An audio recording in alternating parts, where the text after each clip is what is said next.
Hello viewers, welcome to थेरा classes. हम लोग पढ़ रहे थे भारतीय आधुनिक इतिहास और पिछली क्लास में हम लोगों ने कवर किया था भारतीय राष्ट्रीय कांग्रेस से जितने भी इम्पोर्टेंट बिंदु थे उन पे हम लोगों ने बात की थी। आज हम लोग पढ़ेंगे भारतीय स्वतंत्रता संघर्ष के जितने भी महत्वपूर्ण तथ्य हैं। उससे पहले ये देखिएगा, वर्नाकुलर प्रेस एक्ट इसको लाया था 1878 में, लॉर्ड लिटन के समय में लाया गया था और इस अधिनियम को मुंह बंद करने वाला अधिनियम कहा जाता है। दो क्वेश्चन पूछे जाते हैं, एक तो वर्नाकुलर प्रेस एक्ट किसके समय में आता है, लिटन के 1878 में, और इसको किसने समाप्त किया था उसको भी याद रखिएगा, 1882 ईस्वी में रिपन ने इस अधिनियम को समाप्त कर दिया था। और इस अधिनियम को क्या कहते हैं, मुंह बंद करने वाला अधिनियम। काफ़ी बार क्वेश्चन बना है कि मुंह बंद करने वाला अधिनियम किसे कहते हैं, तो वर्नाकुलर प्रेस एक्ट को कहते हैं। भारतीय स्वतंत्रता संघर्ष के महत्वपूर्ण तथ्य हैं। तिलक ने 1893 ईस्वी में गणपति एवं 1895 ईस्वी में शिवाजी उत्सव मनाना प्रारंभ किया। वैलेंटाइन शिरोल, कहीं कहीं पे आपको वैलेंटाइन चिरोल भी लिखा हुआ मिलेगा, इसने बाल गंगाधर तिलक को भारतीय असंतोष का जनक या भारतीय अशांति का जनक कहा था। दादा भाई नौरोजी ने धन निकासी सिद्धांत का प्रतिपादन किया था। 1905 में लंदन में श्यामजी कृष्ण वर्मा ने इंडिया होम रूल सोसाइटी की स्थापना की थी। देखिए यहाँ पे एक बात याद रखिएगा, ये हो रही है इंडिया होम रूल सोसाइटी की बात। अगर होम रूल सोसाइटी की बात होगी या होम रूल लीग की बात होगी तो याद रखना 1916 में बाल गंगाधर तिलक और एनी बेसेंट ने स्थापना की थी। जबकि इंडिया होम रूल सोसाइटी की स्थापना की बात होगी तो इससे नाम किसका जुड़ा रहेगा, श्यामजी कृष्ण वर्मा ने। क्वेश्चन पूछा हुआ है कि श्यामजी कृष्ण वर्मा ने इंडिया होम रूल सोसाइटी की स्थापना कहाँ पर की थी, तो याद रखना लंदन में की थी। कर्जन के द्वारा 20 जुलाई 1905 में बंगाल विभाजन की घोषणा की जाती है। घोषणा की बात हो रही है, लागू कब हुआ था वो आप लोग बताइएगा, क्या अक्टूबर में हुआ था या अगस्त में हुआ था। बंगाल विभाजन के विरोध में 7 अगस्त 1905 को कलकत्ता के टाउन हॉल में स्वदेशी आंदोलन की घोषणा की गई थी। रविन्द्रनाथ टैगोर ने स्वदेशी आंदोलन के समय एक प्रसिद्ध गीत लिखा था जिसका नाम था आमार सोनाल बंगला, और 1971 में यही गीत बांग्लादेश का राष्ट्रीय गीत भी बन जाता है।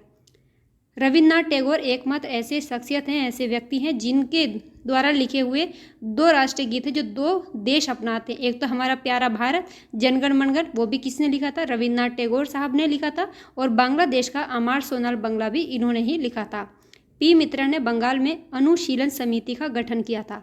अब यहाँ पे एक बात ध्यान रखिएगा, आप लोग अगर क्वेश्चन लगाते होंगे तो अनुशीलन समिति से बहुत सारे लोगों का नाम आप लोगों को देखने मिलता है, लेकिन बंगाल में अगर बात होगी तो पी मित्रा ने अनुशीलन समिति का गठन किया था।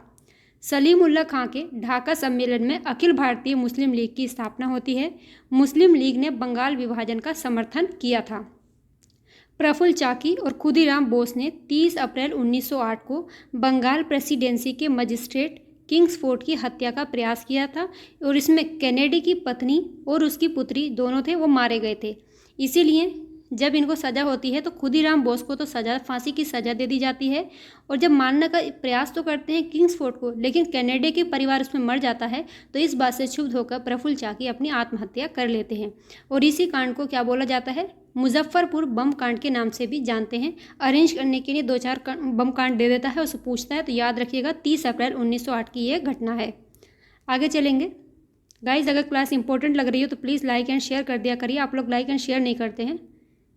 पुलिस से बचने के लिए आत्महत्या कर ली थी किसने, प्रफुल्ल चंद चाकी ने कर ली थी, और खुदीराम बोस को फांसी दे दी गई थी।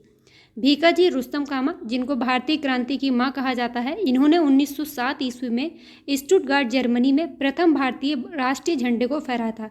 काफ़ी बार क्वेश्चन पूछा गया है कि भीकाजी रुस्तम कामा ने कहाँ पर भारतीय राष्ट्रीय झंडे को फहराया था, तो याद रखिएगा जर्मनी के स्टुटगार्ट में। कब, 1907 में। भारतीय क्रांति की मां किसे कहते हैं, भीकाजी रुस्तम कामा को। इसी लाइन से 3-4 बार क्वेश्चन पूछा गया है, 3-4 तरीके से यहाँ से घुमा के क्वेश्चन पूछा जाता है, तो आप लोग याद रखिएगा। वायसराय लॉर्ड हार्डिंग ने वर्ष 1911 में दिल्ली में भव्य दरबार का आयोजन किया, और इंग्लैंड के सम्राट जॉर्ज पंचम एवं महारानी मेरी के स्वागत में उसने ऐसा किया था। और 1911 के ही इसमें जब दिल्ली दरबार हो रहा था 1911 में, इसी के टाइम पे बंगाल विभाजन को रद्द करता है और राजधानी कलकत्ता से दिल्ली यहाँ पर स्थानांतरित कर दी जाती है। बंगाल विभाजन को इसमें रद्द किया गया और राजधानी कलकत्ता से दिल्ली स्थानांतरित करने की घोषणा होती है 1912 में। वायसराय लॉर्ड हार्डिंग के समय क्वेश्चन पूछा गया है कि राजधानी कलकत्ता से दिल्ली किसके समय में स्थानांतरित हुई थी। याद रखना है, लॉर्ड हार्डिंग के समय दिल्ली भारत की राजधानी बनी थी और 1912 में बिहार के गठन की बात भी हुई थी। 1915 की अगर बात करेंगे तो अंग्रेज सरकार ने महात्मा गांधी को कैसरे हिंद की उपाधि दी थी।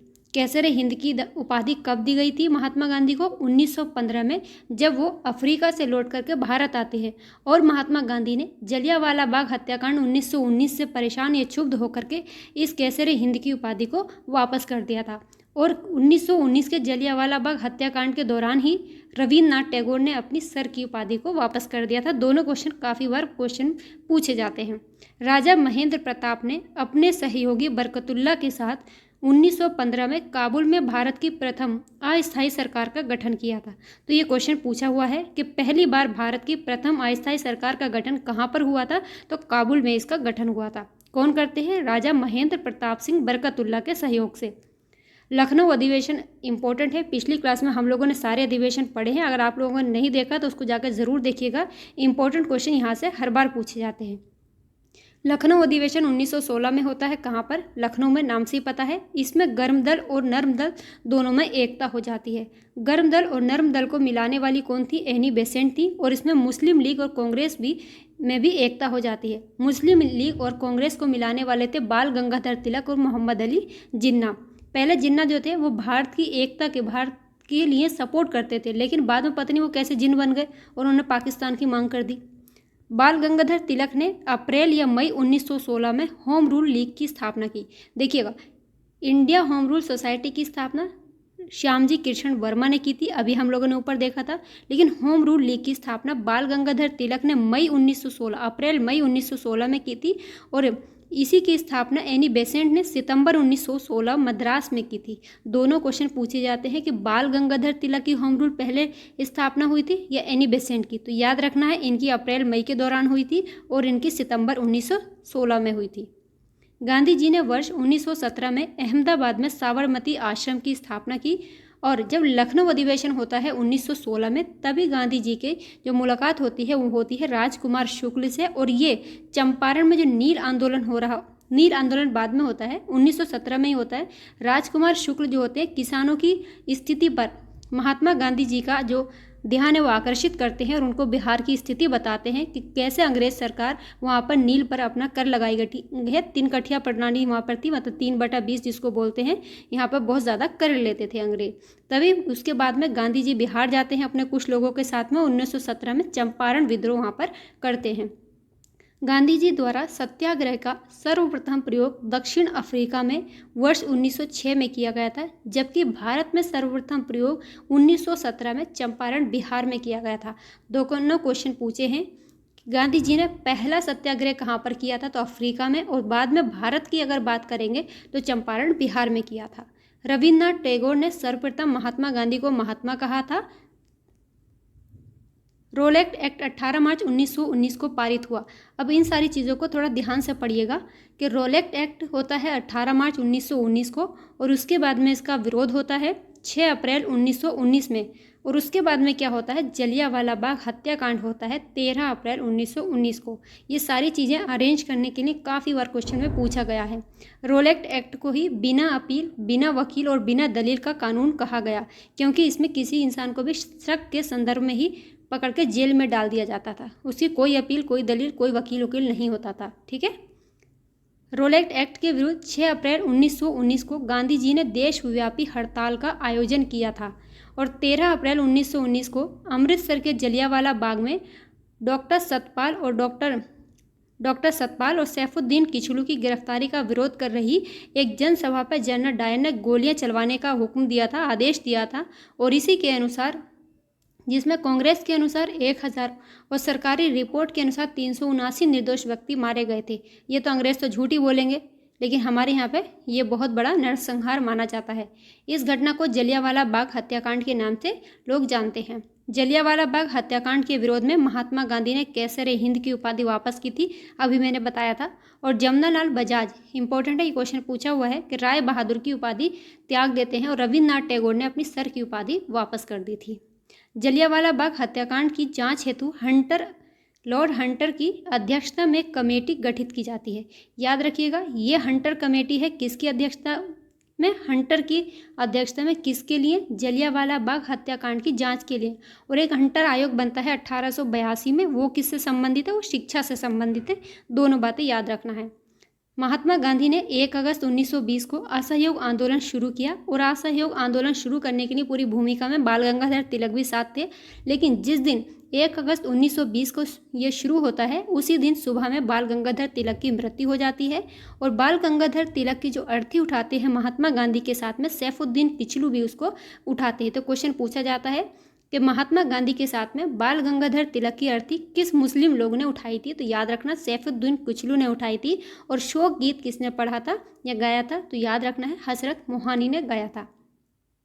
4 फरवरी 1922 को गोरखपुर जिले के चोरी चौरा नामक स्थान पर असहयोग आंदोलनकारियों ने पुलिस थाने में आग लगा दी थी। अभी 4 फरवरी की डेट बहुत इंपॉर्टेंट है। कुछ किताबों में आप लोगों को 5 फरवरी देखने को मिलेगा, जो कि गलत है।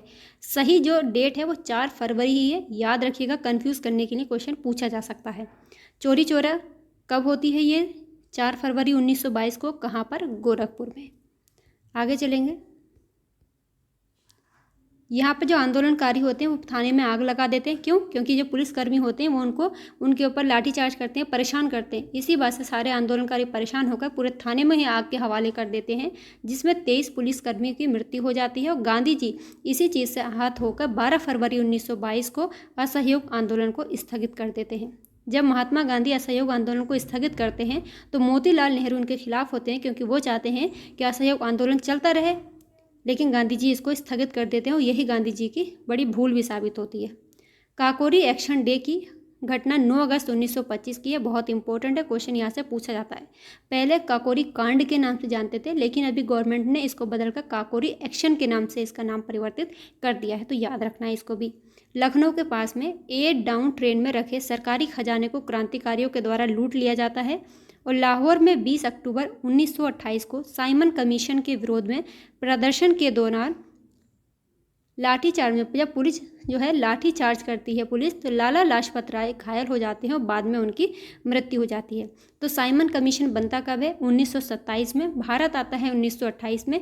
इसमें 7 सदस्य होते हैं जो कि अंग्रेज़ होते हैं, गोरे होते हैं। इसी का हमारे भारत वाले प्रदर्शन करते हैं कि इसमें भारतीय भी शामिल होना चाहिए, जबकि अंग्रेज़ क्या करवा देते हैं? पुलिस के द्वारा लाठीचार्ज करवाते हैं। पूरे देश में यहाँ पर विरोध प्रदर्शन होता है और लाला लाजपत राय की इसमें मृत्यु हो जाती है।